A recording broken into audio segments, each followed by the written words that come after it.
city of Geneva, where Calvin ministered for 25 years in the 16th century, was a place of suffering.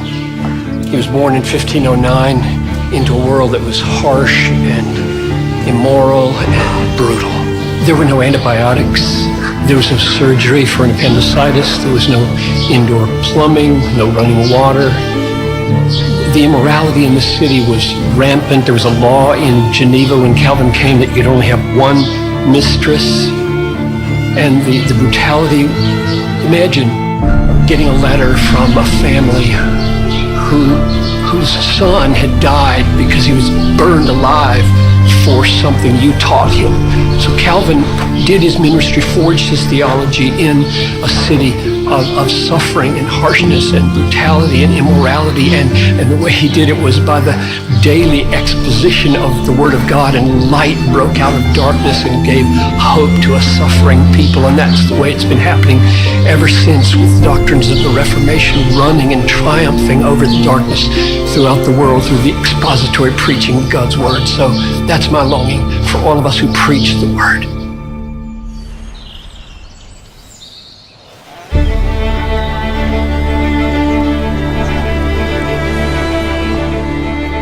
Some things change, some things never change.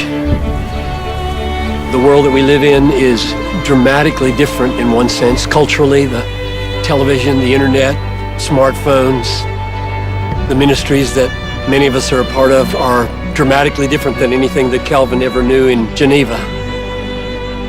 But some things never change. Humans never change. God never changes. The Word of God never changes. And preaching, the essence of preaching, is rooted in God. It's rooted in human beings and the way they are in the image of God. It's rooted in the nature of the Word of God, and therefore preaching isn't altered by the change in culture. It never becomes dispensable. Jesus said that this gospel will be preached as a testimony to all the nations, and then the end will come.